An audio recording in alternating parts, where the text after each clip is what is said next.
ನೋಡುತ್ತಿದ್ದೀರಾ ಜನಸೇವಾ Kannada TV news. Prajwal Revanna ಬಂಧನಕ್ಕೆ ಆಗ್ರಹಿಸಿ ಪ್ರತಿಭಟನೆ. ಮಂಡ್ಯದ ವಿಶ್ವೇಶ್ವರಯ್ಯ ಪ್ರತಿಮೆ ಬಳಿ ನಡೆದ ಪ್ರತಿಭಟನೆ. ಪ್ರಜ್ವಲ್ ರೇವಣ್ಣ ಪ್ರತಿಕೃತಿಗೆ ಪೊರಕೆ ಸೇವೆ ಮಾಡಿ ಪೆಟ್ರೋಲ್ ಸುರಿದು ದಹಿಸಿದ ಕಾರ್ಯಕರ್ತರು. ಸಾವಿರಾರು ಮಹಿಳೆಯರ ಮೇಲೆ ಲೈಂಗಿಕ ದೌರ್ಜನ್ಯ ಎಸಗಿದ್ದಾರೆ. ಈ ರೀತಿಯ ಕೃತ್ಯ ನಡೆಸಿರುವುದು ಹೆಣ್ಣು ಕುಲಕ್ಕೆ ಅಪಮಾನ. ತಕ್ಷಣವೇ ಆತನನ್ನು ಬಂಧಿಸಿ ಕಠಿಣ ಶಿಕ್ಷೆ ನೀಡುವಂತೆ ಆಗ್ರಹ.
ಈಗ ನಿಮಗೆಲ್ಲ ಗೊತ್ತಿರಬಹುದು, ಈಗೇನು ದೇಶಾದ್ಯಂತ ಸಂಚಲನ ಮೂಡಿಸಿರುವಂಥ ಒಂದು ಪ್ರಜ್ವಲ್ ಏನು ಪೆನ್ ಡ್ರೈವ್ ಹಗರಣ ಇದೆಯೋ ಅದ್ರ ವಿರುದ್ಧ ಇವತ್ತು ನಾವು ಈ ಒಂದು ಪ್ರತಿಭಟನೆ ಇವತ್ತು ಮಂಡ್ಯದಲ್ಲಿ ಹಮ್ಮಿಕೊಂಡಿದ್ದೇವೆ.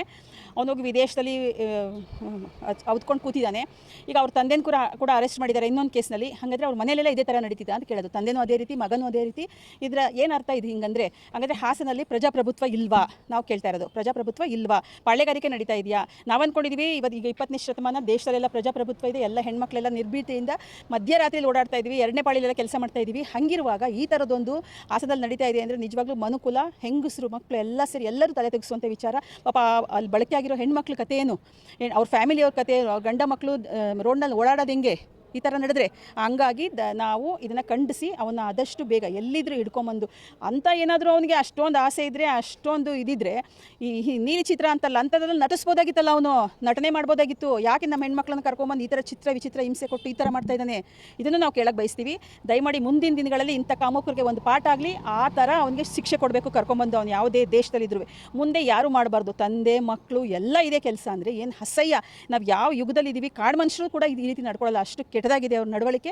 ಇದಾಗಬಾರ್ದು. ಮುಂದಿನ ದಿನಗಳಲ್ಲಿ ಬೇರೆಯವ್ರಿಗೂ ಈ ಥರದ್ದು ಏನಾದ್ರು ಹೆಣ್ಮಕ್ಳನ್ನ ಬಳಸ್ಕೊಂಡು ಈ ಥರ ಕೆಲಸ ಮಾಡೋವಂಥ ಎಂಥ ನೀಚರಿಗೆ ಆಗಲಿ ಅದೆಲ್ಲ ಪಾಠ ಆಗಬೇಕು. ಅಂಥ ಒಂದು ಶಿಕ್ಷೆನ SIT ಅವರು ಅವನ್ನ ಎಳ್ಕೊಂಬಂದು ಅವನ ವಿರುದ್ಧ ಹಾಕಿ ಅವನಿಗೆ ಶಿಕ್ಷೆ ಕೊಟ್ಟು ಮಾದರಿಯಾಗಬೇಕು. ನಮ್ಮ ಸರ್ಕಾರದ ಮೇಲೆ ನಮ್ಗೆ ನಂಬಿಕೆ ಇದೆ, ಅಂಥ ಒಂದು ಶಿಕ್ಷೆನ ಅವರಿಗೆ ಕೊಡಿಸ್ತಾರೆ ಅನ್ನೋವಂಥ ನಂಬಿಕೆ ಮೇಲೆ ನಾವಿದ್ದೀವಿ. ಇವತ್ತು ನಾವು ಮಹಿಳಾ ಕಾಂಗ್ರೆಸ್ ವತಿಯಿಂದ ಎಲ್ಲ ಜಿಲ್ಲೆಗಳಲ್ಲೂ ಈ ಒಂದು ಅವನ ವಿರುದ್ಧ ಪ್ರತಿಭಟನೆ ಮಾಡ್ತಾ ಇದ್ದೀವಿ. ಅದೇ ರೀತಿ ನಾವು ಮಂಡ್ಯದಲ್ಲಿ ಕೂಡ ನಾವು ಈ ಒಂದು ಪ್ರತಿಭಟನೆ ಇವತ್ತು ಮಾಡಿದ್ದೀವಿ.